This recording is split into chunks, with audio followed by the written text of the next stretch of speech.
Rico, you ready? Yes, sir.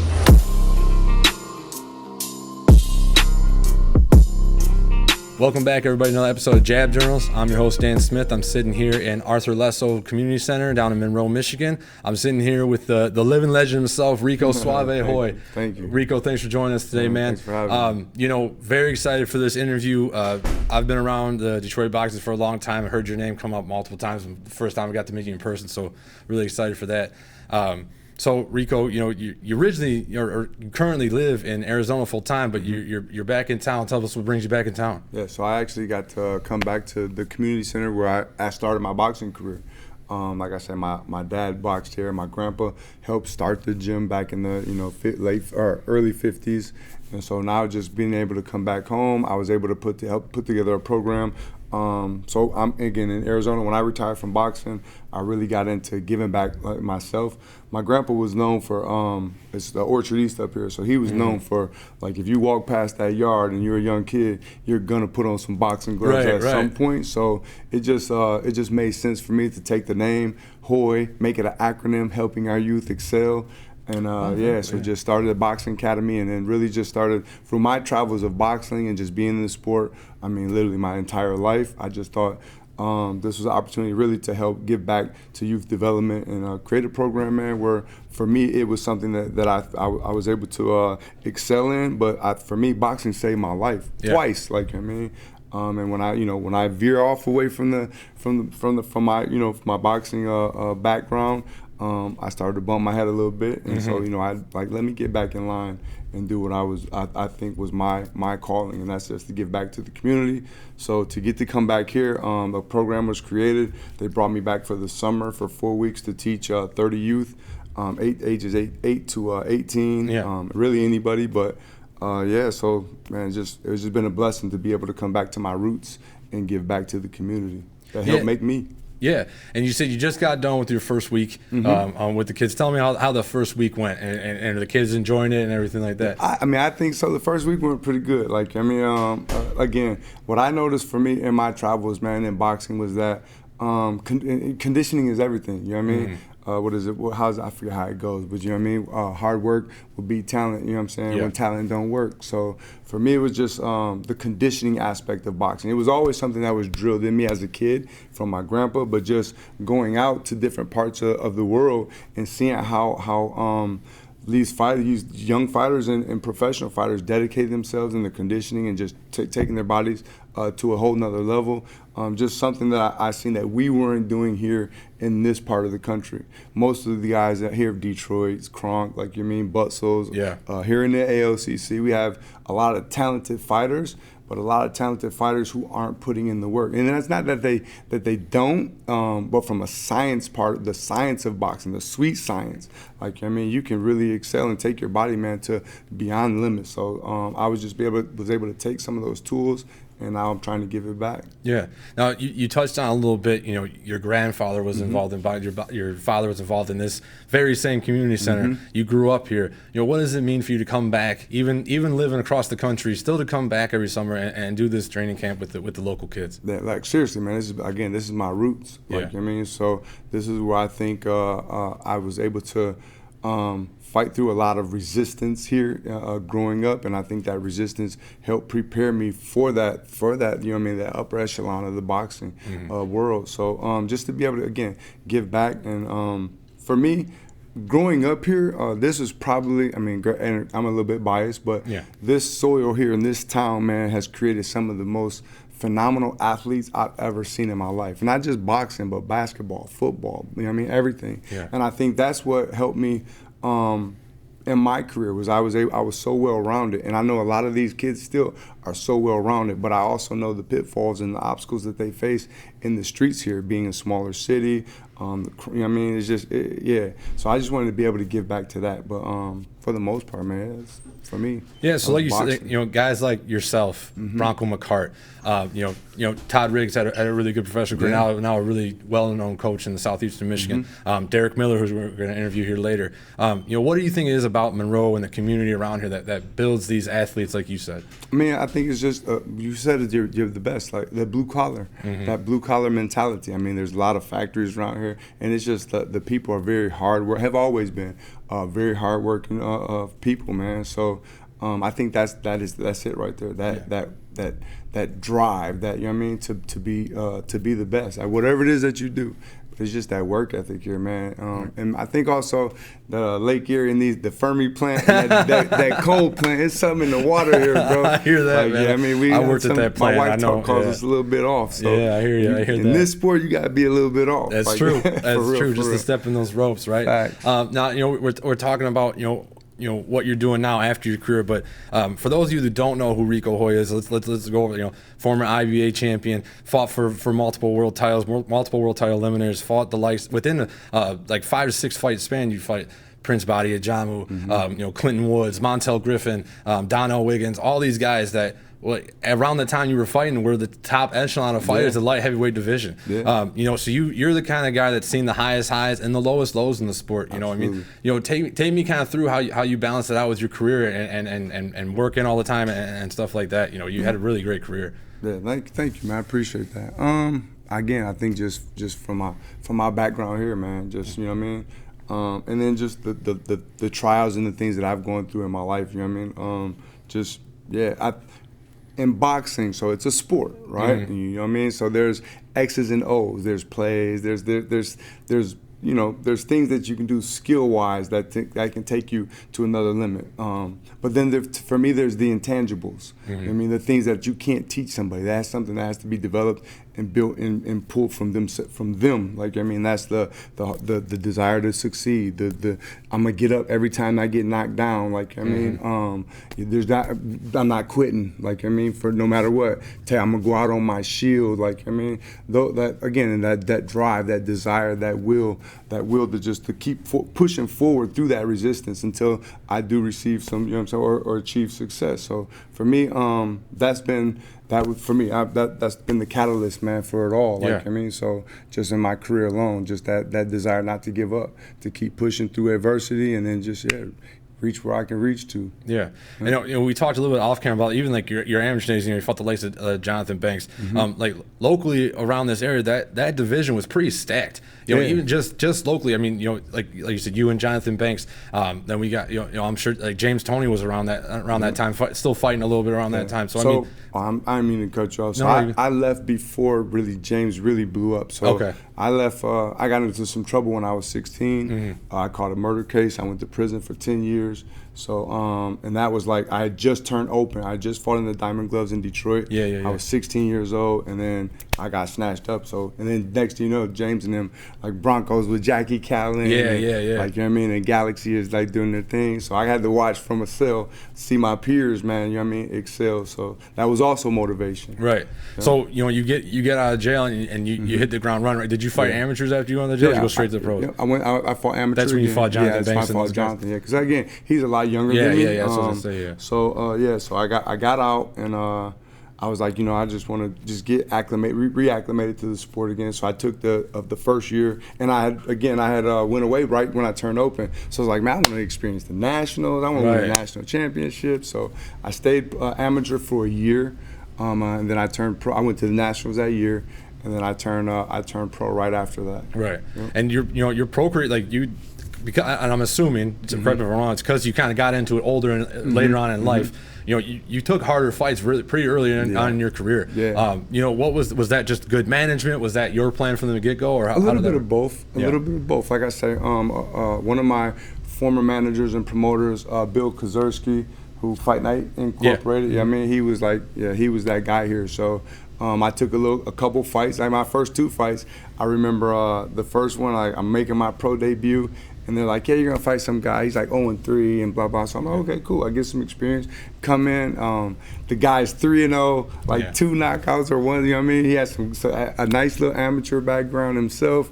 And he was a southpaw, you know what I'm saying? So my coach is like, I remember my coach goes into the locker room. We fought at Andiamo's in Detroit.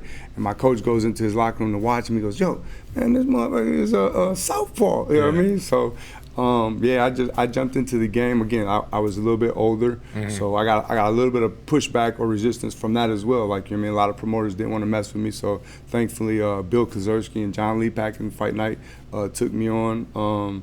Yeah, but yeah. So would it be fair to struggle. say that like all those guys I mentioned you fought later, you were the underdog for all those fights? Yeah. You know, and you came out on top for a good majority of them, obviously. You know, what going in as the underdog and being expected to lose like that, what's your mindset heading into a big fight? Because when you fought, like, sorry, I didn't mean to cut you off. Prince Body, John, he was undefeated at the time. So were you, but he obviously had a lot of push behind him. You know, like specifically that fight, I guess. What like, you know, you had to protect your O so that you could get bigger fights. You know, what was your mindset going into that fight? I never looked at myself as an underdog. Right. Like I never looked at myself as an underdog. And yeah, so in that Prince Body fight, it was promoter Gary Shaw who was also pushing him, and he was from Jersey, so Gary had a relationship with him.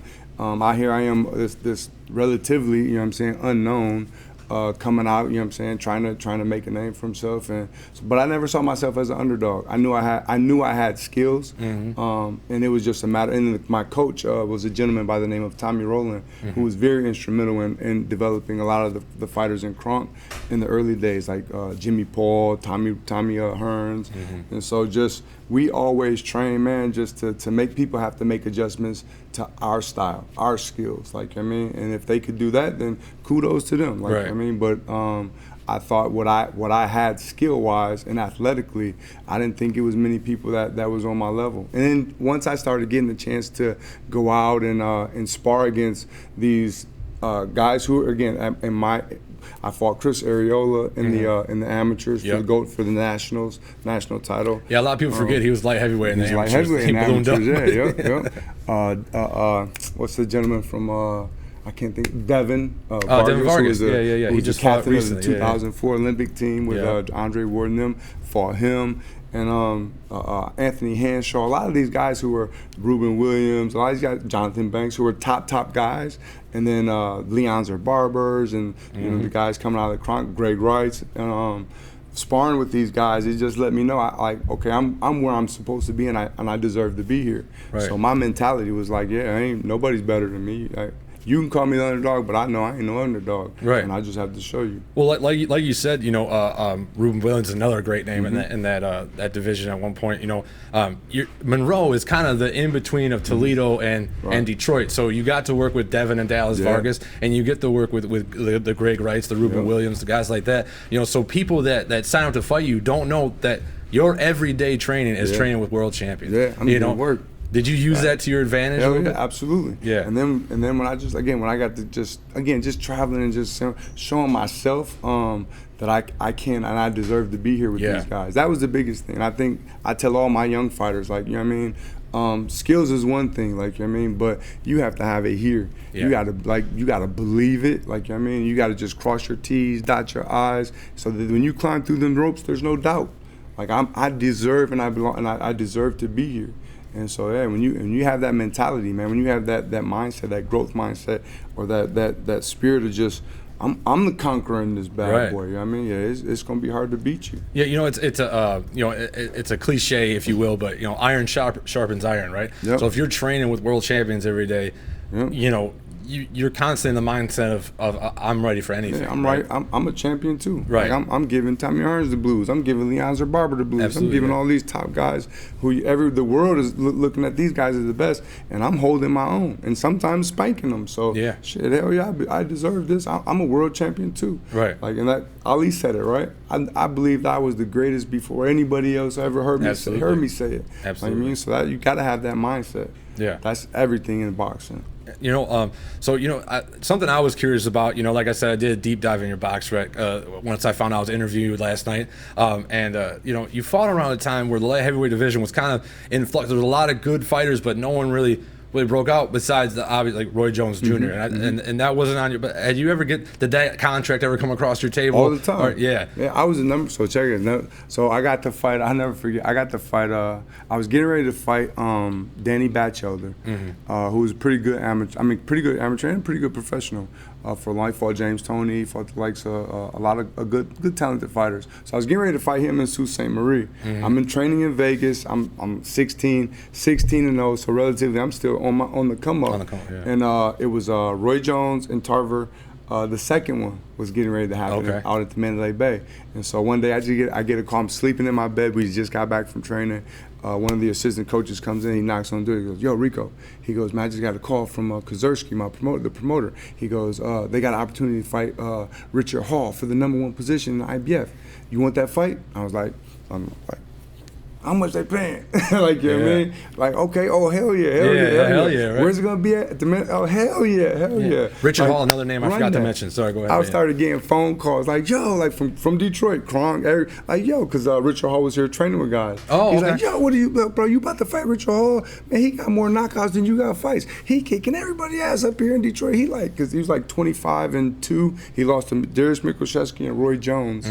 Like, 25-2, but like, 24 or some 23 knockouts. Oh, yeah, he was just southpaw, like smashing everybody. You know what I mean? Awkward, so very awkward, long, rangy. And I was like, man, this is what I'm here for.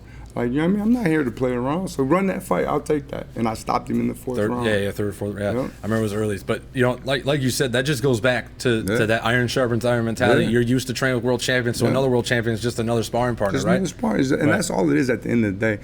I tell every fighter, man, all you're doing is you're just in front of a crowd where you got 3-4 judges, 5 in the amateurs, I think it is, that are judging or giving an opinion of your performance. Right. Everybody ain't gonna like you, like, I mean, but you're not losing. You're always learning. So that's why Floyd kind of messed it up a little bit with the 0-0, you know what I mean? Being undefeated, but for the most part, man, never look at a loss or taking the loss as a loss. Like, oh, I'm losing, I get down, you know what I mean? Get down for a hot second and pick your ass back up. Because it's a lesson, you're learning.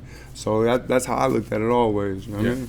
You know, like, you know, like you said, like back to like all your sparring days and stuff like that, you know, that really like guided you through your career and led to those world title challenges and stuff like that. Now, after you got through, you know, the light heavyweights and had your world title runs and stuff, you participated on the Contender Series. You know, kind of go through that experience. I thought I was always wild because like it's a team-like mentality at first. What was it like training next to guys that you might fight like 6 weeks down the road? It was cool. Like, again, like being in that what do they call it again, like the real world type of the reality show. Reality show. It was cool because I was able to develop relationships with these guys. It was almost like some gang stuff. Like we the yellow team, you guys the blue team, and but I created a bond with those guys, man. You know what I mean? Just because, again, through that resistance, through that pressure every day, and just being with these guys and just learning about them. You delve into guys' family lives, and you get to know them personally. So it was a struggle at times, but at the end of the day, when we climb through them ropes, we mortal enemies now, buddy. Right, yeah. So, you know what I mean? We can be cool outside of this, but when we get in them ropes, it's on. And crazy, again, like when I was coming up underneath of Bronco, Todd Riggs, Keith and Kevin Vining and all those guys. And so Jackie, like Callan, was like, oh man, that would be cool to be managed by her. So eventually, towards the end of my career, Jackie was one of my managers. Oh, cool. So like full circle moment kind of thing. She was the one, her and a gentleman by the name of Prentice Bird. I don't know if you ever heard the name, but he helped He's from Toledo, or Ohio. Detroit. He's from Detroit, He helped create Kronk. Basically, at Scott Boxing and Main Stewards Champions of Tomorrow. He was the head guy in that organization. So him and Jackie were partners. They took on my management career, brought me over to LA, and they were at the same time they were with, I forget he died, but the guy who helped create the show. Not Ray, but the actual director, producer, whatever. But he ended up passing away. But they got me my shot at the Contender to get on that show. So that was pretty cool. And that was kind of a resurgence for your career, right? I mean, because you had just gotten off the Clinton Woods fight, and then you're going up a weight class. Nobody knows you at cruiserweight. You know, they probably think you're a little light. You placed third against guys that have been fighting cruiserweight their whole careers, right? So I mean, that was obviously a good move for your career. Yes and no. Like, you know what I mean? Like, boxing, as you know, boxing is a cruel business. Yeah, man. absolutely. So it sparked a little bit to give me a little bit of a boost, but I mean, there was so much behind the scenes stuff, contractually, and just the business side of the sport that I think kind of stopped me from really reaching the heights that I want, becoming that world champion, like legitimately. You know what I mean?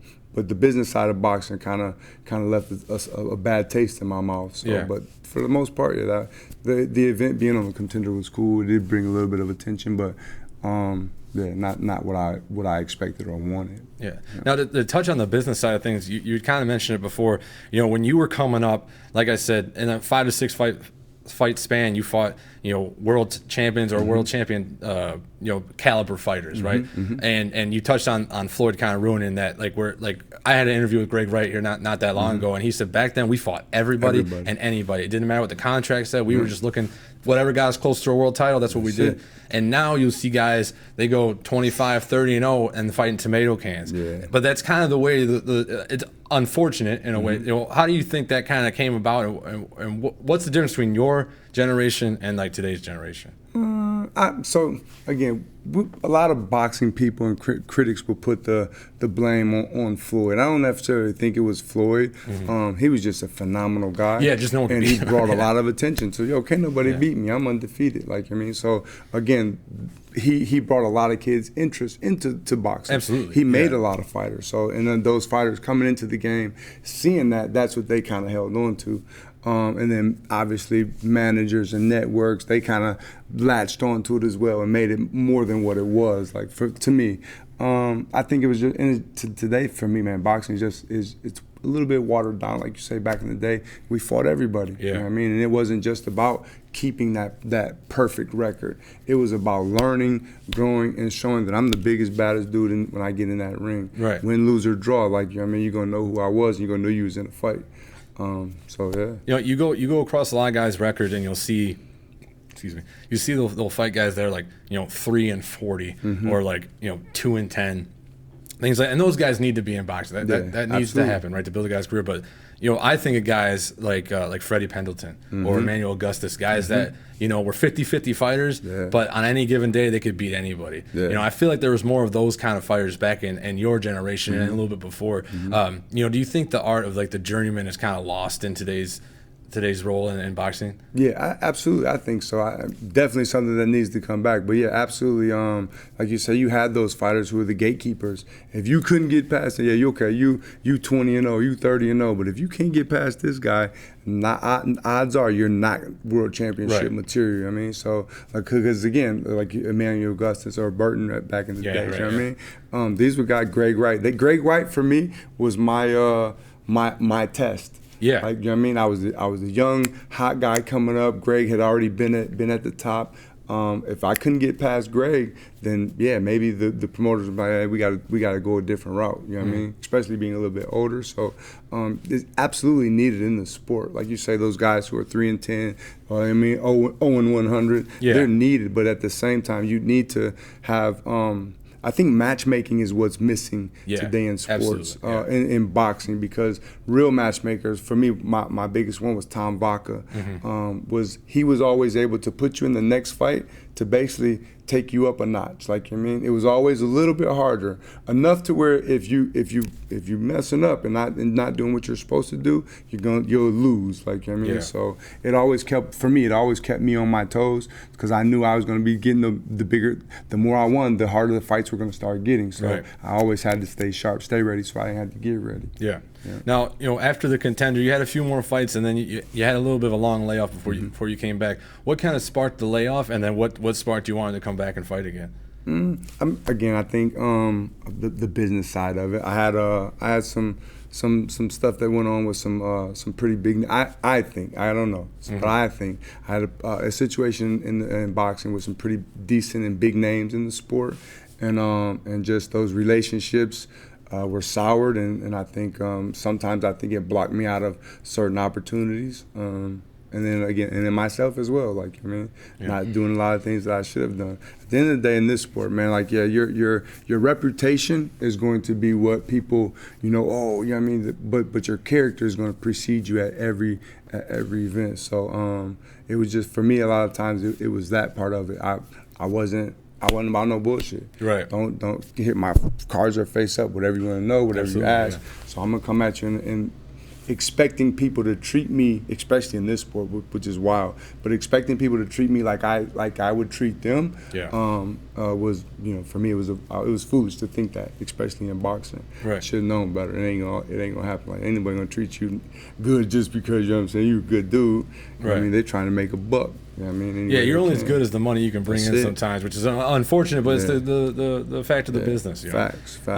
So you came back later on in your life as a heavyweight. What kind of made your decision to come back later on in life like that? I'm 50 years old, bro, and I'm like, Derek, I can spar with you a couple rounds if you need me to. Like, I got 1 or 2 in me. You know what I mean? So you never. You did it. Yeah, absolutely. You're pretty sure you're like, fuck, man, I can do that. I can every get that fight. dude. I like, tell my wife every fight. You, I'm like, these cats. I'm telling you, they don't know nothing about this game. Like, you know what I mean? They don't know S about boxing. Right. But yeah, I still to this very day, I think I can get in there, and I think I can compete with some of the best. And there's just, so at that time, it was just, I can still do this. Yeah. Because I was like in my 40s. My last fight, I was 40. Okay. And it was like, and I thought I won the fight, but it was over in Poland. Yeah. So, man, you never stop thinking you can do it. You fought all over the world. Singapore with the Contender. Obviously, you said Poland. I think you've been there a couple times to Poland, right? What was that experience, being from a small town like Monroe to blossoming this career where you traveled all over the world? I mean, for me, that was the one thing that my dad. He kind of really stressed to me, and I just latched onto that. He's like, man, if you do this, you can see the world. Yeah. And don't get stuck here in this town. Like, I mean, because there's so much more to this world. Like, I mean, so be able to go out, and boxing will be the vehicle that can take you around this whole world and see different things. And if it don't work, you can always come. You can always come back home. Right. Like, I mean, home is not going nowhere. But go get out, see the world, and let boxing be the vehicle that takes you around and do that. So I just latched on my dad, because he went over. He's fought in Italy, London, all over. Yeah. So coming back and then hearing them stories, like, oh wow, man, I want to do that. So getting to do that, like, and travel the world and being in camps with guys, like being in camp with Vladimir Klitschko in Germany and Austria, being in camp with Ruslan Chikaev, who was the gold medalist for Russia, fighting in Singapore against some of the best athletes, you know what I'm saying, in the cruiserweight division at the time. It was just, man, it's been a blessing, bro. Fighting in England with Woods, and and being able to see the world and see different cultures, experience it, and then be able to come back and communicate that to these young guys and gals. Like, I mean, I think that I'm blessed, man. A lot of these kids that are in this camp, I'm assuming, grow up in an area where you grew up, right here, and you get to show them, hey, I'm from here and I did it, right here, so you can do it, right? Yeah, absolutely. That's everything. How important is that message to those kids? It's the most, for me. It's the most important, because like I said, like you say, I grew up in this community, this very community.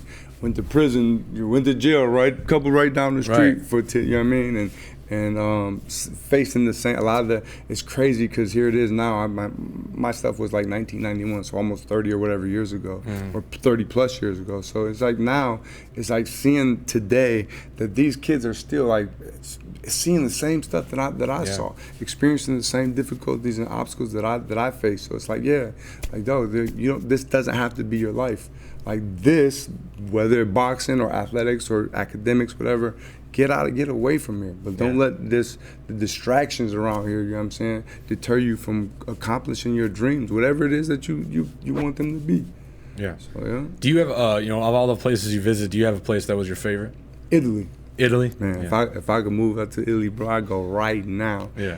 Russia was probably one of the best. It was really good too, but when I first got there, the food sucked. Yeah. I thought that was the worst. But I learned later that it was the taste buds that we have here in the Western Hemisphere are all jacked up. Yeah. Stuff is a lot cleaner over there. So absolutely.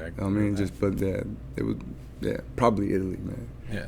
So, you come back to Monroe to help out with the local community. You live in Arizona. Is there anything in Arizona you do for the boxing community there? Yeah. So I have a gym. It's called Against the Ropes. My nonprofit organization is helping our youth excel boxing academy.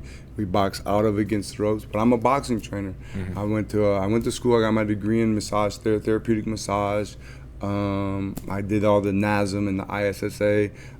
strength and conditioning, coaching, certifications, and it was just I don't know, nothing else but athletics and movement of the body and getting the best out of this machine that we only get one of them, like, I mean, so make the most of it. And so I just wanted to be able to, again, continue to give back in this field. Yeah.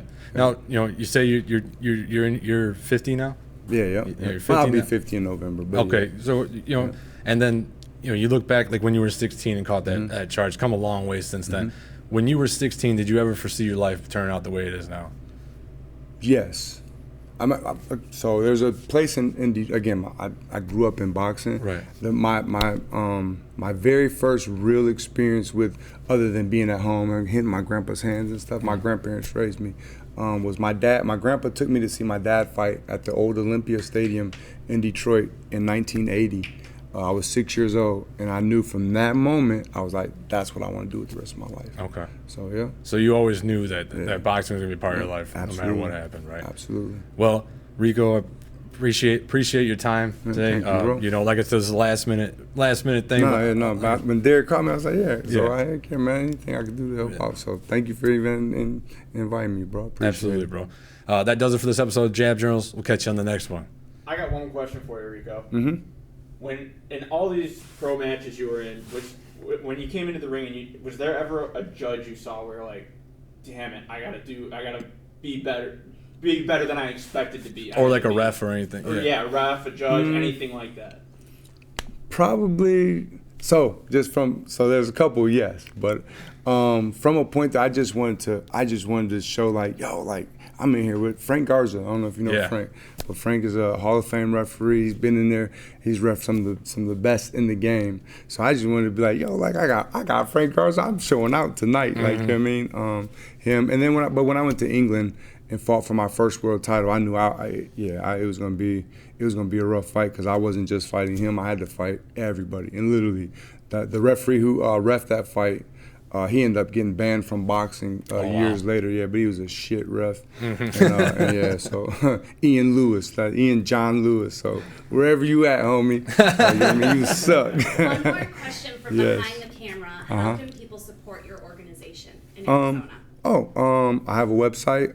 It's Helping Our Youth. It's a long too. I got to change it up. But Helping Our Youth Excel Boxing Academy .com is the website. Got Facebook, social medias. I'm on there. Team Hoye Boxing. Okay. Or hit me up. 480-734-4620. You can hit me up directly. Much respect to everybody out there. Thank you for the questions. Sounds good, buddy. Appreciate your time. Thanks, man. I appreciate it, bro. Sweet.